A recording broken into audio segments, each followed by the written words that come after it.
네, 안녕하세요. 이번 시간에 학습 목표는 시에 쓰인 문학적 표현 방법 중 하나인 역설법을 이해하고 자신의 가치 있는 경험을 역설법으로 형상화하는 것입니다. 네, 오늘 만나볼 시 두 편은 이형기의 낙화, 이생진의 벌레 먹은 나뭇잎인데요. 본격적으로 작품을 만나보기 전에 사진 4장을 한번 먼저 살펴볼까요? 꽃과 나뭇잎 사진들인데요. 여러분도 길을 걷다 보면 이런 꽃과 나뭇잎들을 자주 만났을 것 같아요. 하지만 선생님도 마찬가지로 무심코 그냥 스쳐 지나갔을 뿐, 별다른 관심은 주지 않았던 것 같아요. 그냥 예쁘게 핀 꽃을 보면서 와, 예쁘다 하는 정도의 관심이요. 하지만 세상을 시인의 눈으로 바라보면 아름답지 않은 게 없답니다. 우리가 만나볼 두 편의 시작품에서 이러한 자연물들을 얼마나 아름다운 시선으로 바라보고 있는지를 살펴보는 것도 시를 감상하는 재미 중에 하나예요. 무심코 지나갈 법한 일상에서의 한 장면들을 아름다운 시 한 편으로 만드는 시인들의 시선. 왼쪽 사진을 먼저 볼게요.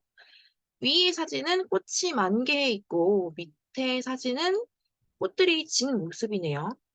꽃이 피는 것을 개화, 꽃이 떨어지는 것을 낙화라고 해요. 우리가 만나볼 시의 제목이기도 한 낙화. 낙화한 꽃들을 보면 여러분들은 어떤 생각이 드나요? 며칠 전까지만 해도 화사하게 길거리를 수놓았던 꽃들이 시간이 지나자 길바닥에 우수수 떨어져 있는 모습을 봄이 끝날 무렵에 여러분들은 많이 보았을 거예요. 그러한 꽃들을 볼 때 여러분들은 어떤 생각들을 했나요?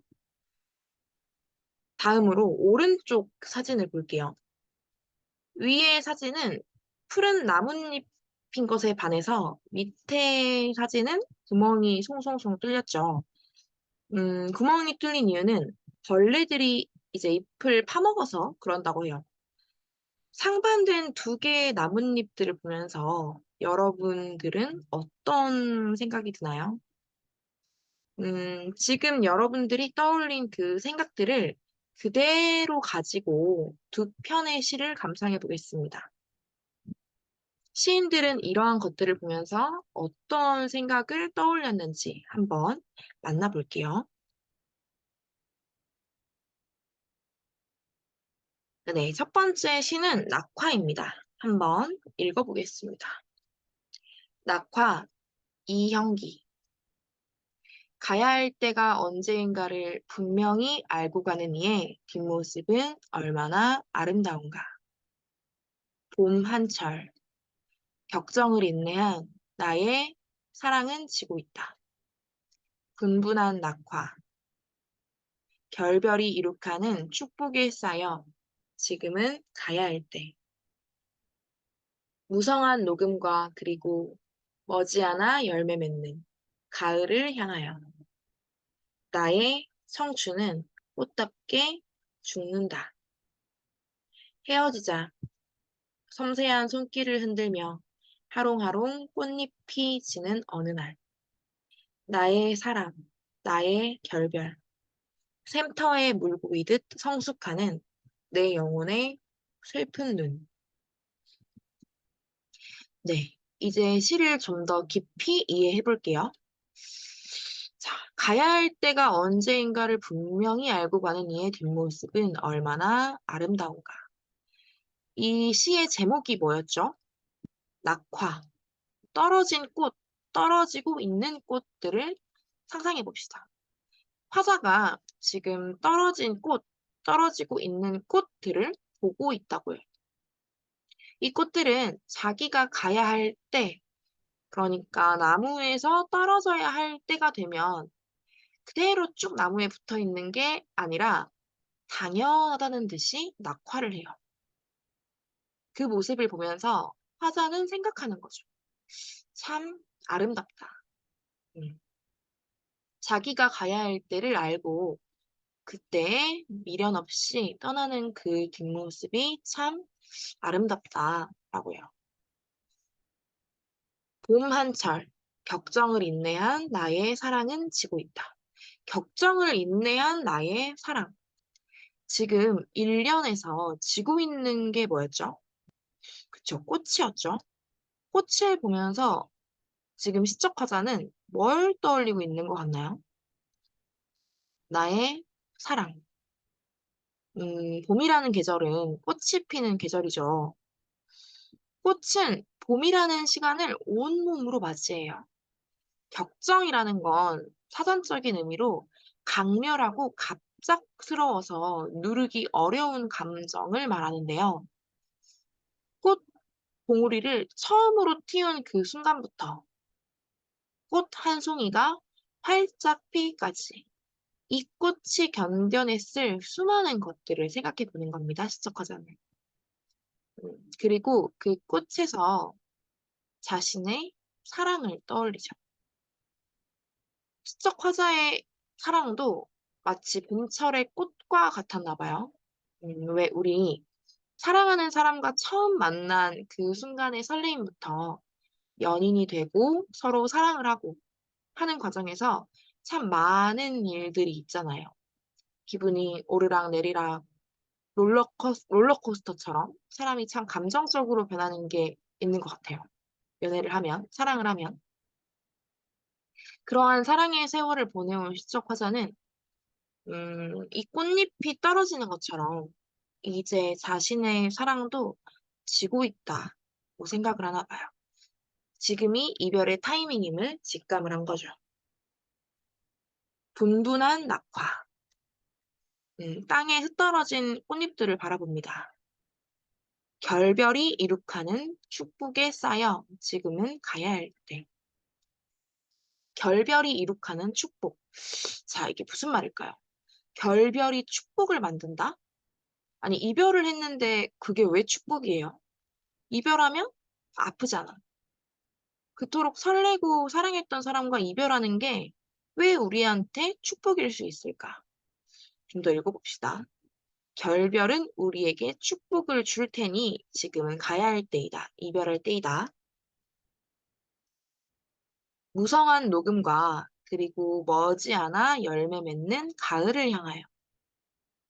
꽃나무를 한번 생각해 볼까요? 봄에 꽃을 예쁘게 피웠던 꽃나무는 봄이 지나면 꽃이 다 지죠. 그러면 끝인가요? 아니죠. 여름이 되면 초록잎을 예쁘게 또 피워요. 그리고 가을이 되면 단풍이 들고 열매를 맺어요. 이게 바로 자연의 섭리인 거지. 그치? 시적화자는 떨어지는 꽃잎을 보면서 본인도 나도 이처럼 이별을 해야 할 때라고 생각을 해요. 그리고 지금 이 순간은 이별의 아픔으로 힘들겠지만 시간이 지나면 자연의 섭리처럼 다시 예쁘게 초록잎을 피울 거고 가을이 되면 열매라는 결실을 결국 맺게 될 거니까 지금은 아프고 힘들겠지만 시간이 지나면 그 또한 우리가 살아가는 데에 필요한 밑거름이 되어서 나를 단단하게, 나를 성숙하게 만들어 줄 거니까 이별 또한 축복이라고 말해요. 나의 청춘은 꽃답게 죽는다.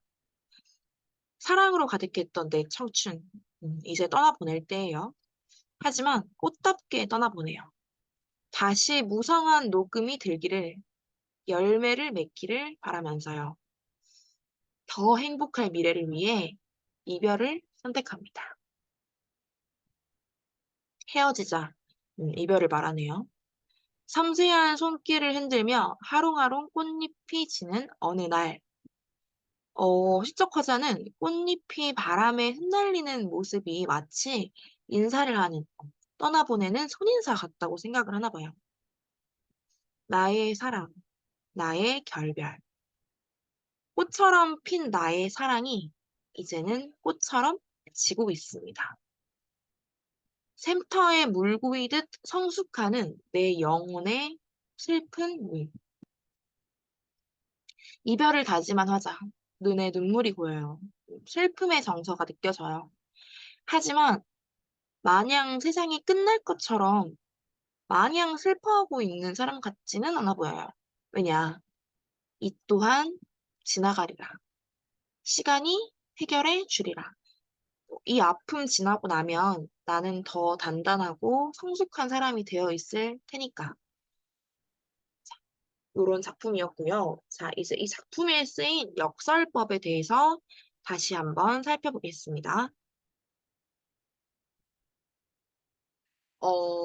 우리 아까 만났던 사면의 이행, 결별이 이룩하는 축복. 역설법이라는 게 뭐냐면 겉으로는 모순되어 보이지만 그 안에 진정한 의미를 담고 있는 표현 방법인데요. 결별과 축복이라는 두 단어가 주는 일반적인 느낌을 한번 생각해 볼게요. 결별 하면 여러분들은 어떤 생각이 들어요? 슬프다, 고통스럽다, 안타깝다. 이런 느낌이 들지 않아요? 자, 그리고 축복. 축복이라는 단어를 보면 어떤 느낌이 드나요? 기쁜 거, 행복한 거, 희망적인 이런 감정이 드는 거죠. 그래서 결별이 이룩하는 축복이라는 말은 의미상 서로 어울리지 않는 말이에요.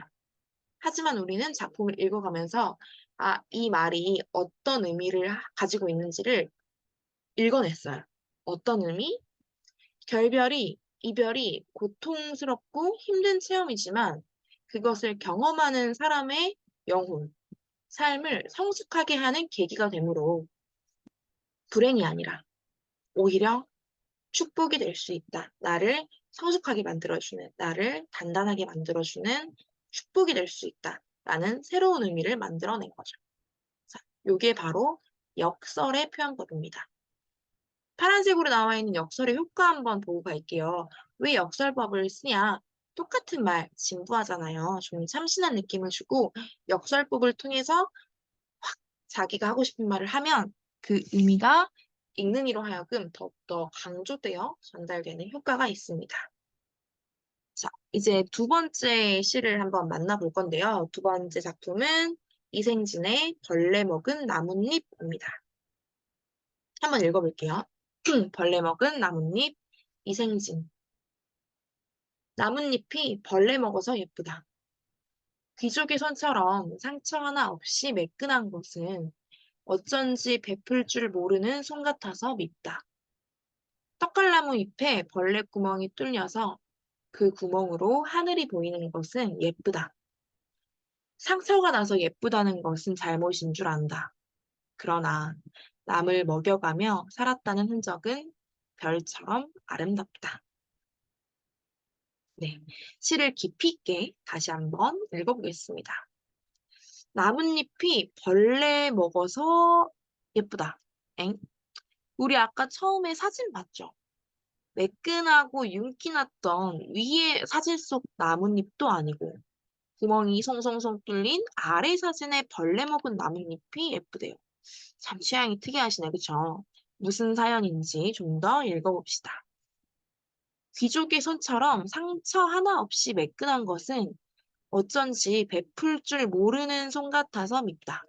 아, 매끈하고 윤기 자르르 넘치는 그 잎들은 마치 고생 한 번도 안 해보고 남한테 베풀 줄도 모르고 자기만 생각하는 것 같아서 밉대요. 그죠? 떡갈나무 잎에 벌레구멍이 뚫려서 그 구멍으로 하늘이 보이는 것은 예쁘다. 우리 아까 나뭇잎에 구멍이 송송 뚫린 이유가 뭐라 그랬죠? 그죠? 벌레들이 나뭇잎을 먹어서라고 했잖아요. 그 나뭇잎 들어서 하늘 보면 하늘 보이겠죠? 구멍 송송 뚫렸으니까. 그런 구멍 송송 난 나뭇잎들은 예쁘대요. 상처가 나서 예쁘다는 것은 잘못인 줄 안다. 왜 남의 상처를 보고 예쁘다고 하는 게 잘못인 건 아는데 예쁘다는 거야. 왜 예쁘냐? 그러나 남을 먹여가며 살았다는 흔적은 별처럼 아름답다. 자, 시적하자가 왜 벌레 먹은 나뭇잎을 예쁘다고 하는지 알겠죠? 자신이 가지고 있는 걸 아낌없이 베풀어서 어, 벌레를, 남을 먹여 살린 존재이기 때문에 아름답다는 거예요. 참, 어떻게 이런 생각을 하는 걸까? 시인들은 세상을 정말 아름답게 바라보는 것 같죠? 그러니까 시인은 제 한 몸 보기 좋게 가꾸는 것보다는 조금 구멍 송송 뚫리더라도 남한테 베풀면서 사는 삶이 더 아름답다는 말을 이 시를 통해서 하고 싶었나 봅니다. 자, 이제 작품에 쓰인 역설법에 대해서 다시 한번 살펴보겠습니다. 나뭇잎이 벌레 먹어서 예쁘다. 자, 나뭇잎, 벌레 먹은 나뭇잎 하면 어떤 느낌이 들어요? 뭔가 사진에서 봤지만 보잘것없어 보이고 초라해 보이고 그런 거죠. 그리고 예쁘다라는 단어가 주는 느낌은 뭔가 보기가 좋고 아름답다라는 느낌을 줍니다. 마찬가지로 의미상 서로 어울리지 않는 말들을 결합해서 새로운 의미를 만들어냈어요. 어떤 의미? 겉모습은 초라하고 보잘것없어 보이지만 자신이 가진 것을 남한테 베푸는 아름답고 가치 있는 존재라는 것. 그래서 예쁘다는 것. 네. 이런 식으로 역설은 서로 다른 의미상 서로 어울리지 않는 말들을 결합해서 또 다른 의미를 만들어내는 표현 방법이었습니다. 네, 오늘도 과제가 있는데요. 시는 노래다. 조금 어려울 수 있어요. 역설적인 표현이 담겨 있는 노래 가사를 한번 찾아보고 이전에 했던 것처럼 패들렛에 올려주시면 되겠습니다. 네, 오늘 역설 표현 방법 배웠는데요. 다음 시간에는 우리가 배운 이 역설법을 가지고 한번 시 한 편을 창작해보는 시간을 가져보겠습니다. 네, 오늘도 수고하셨습니다.